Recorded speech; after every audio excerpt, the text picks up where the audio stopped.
You just need to be more present. How many times have you heard some sort of version of that? Just be more present. But what does that even mean, really? How do you just be more present, right? Like, what does being present even feel like? I had a moment a couple of weeks ago where I think I actually felt what it meant to be present in a very profound way. And I wanted to share that experience with you in case being more present is something that you want to be, but are not quite sure how to be or what that even means. I think a lot of people think that what being present means is just putting away your phone or forgetting about work or turning off the TV. And yeah, sure, in a way, that is being more present, but really you're just removing distractions. And so I don't actually think that's what being present means, at least not present with a capital P. So a couple of weeks ago, I experienced what being present means in a very profound way. And so I just want to explain it as best I can. So I had just gotten off work and I went upstairs to take the baby from my wife so that she could take a shower. And so I'm holding her and bouncing her and walking around the room. And I could hear from the bathroom, my wife starts playing some music to go along with her shower. And it's something soft, so naturally my walking and bouncing eventually turns into swaying, and before you know it, I'm slow dancing with my baby. And I realize, wow, like this is the first dance that I'm having with her. And then all of a sudden I'm transported, I don't know, 25, 30 years into the future, and I'm at her wedding and we're having our father-daughter dance.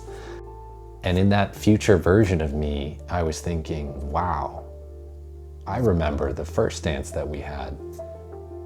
And so I had this crazy moment of hyper awareness where I know that I am currently experiencing an amazing memory that I'm going to have in the future, except it's not a memory, it's happening right now. Right now, I'm experiencing this beautiful moment and I'm so aware of what's happening that I was almost able to experience it as a fly on the wall, looking at myself, dancing with this baby, having this moment, and it was just crazy.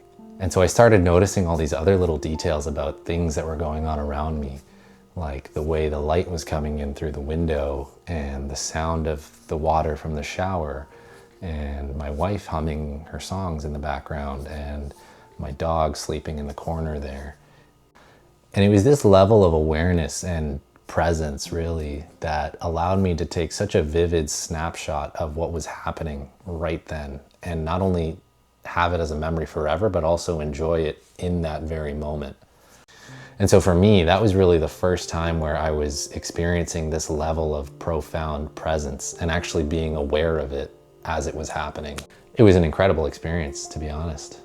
I think oftentimes we don't actually realize that we are currently in the moments that future versions of us will be remembering. It's like that quote goes, isn't it such a shame that we don't realize we're in the golden years until they're already over?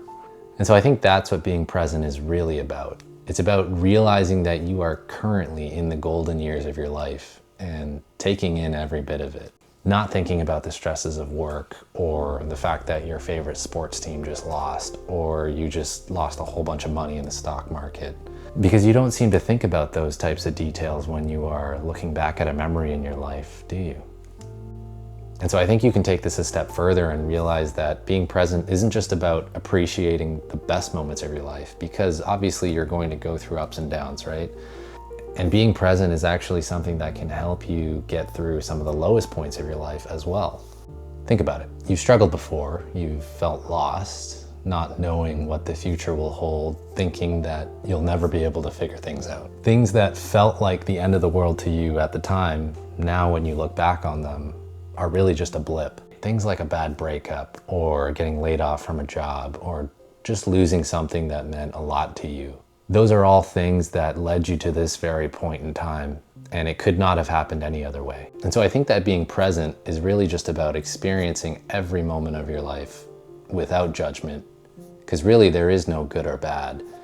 There is only now, and now will never be again.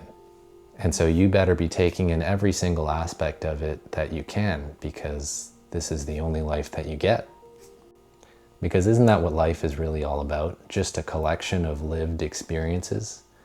And so if you're able to take in more details and enrich those experiences in your memory, doesn't that mean you've lived more life, a more full life? You can't step into the same river twice, both because the river is always moving, but also because you are always changing. Nothing in life is guaranteed other than the fact that right now, this very moment, will never happen again. So take in as much of it as you can, good and bad, without judgment, without resistance. Maybe you're struggling right now, maybe life is really hard, but just think about how much stronger future you will be because of it. And that version of you is not going to regret what they did now, because they're going to be grateful that the challenges they faced in the past shaped them to the person they are today. It's very counterintuitive to me to think that thinking about yourself in the future is actually what helps you be more present in the now. Anyways, I don't know if I articulated that well enough to make any sense, but it felt good for me to get out. So I hope you enjoyed watching it. And if you did, please remember to subscribe, and I'll see you next time. Cheers.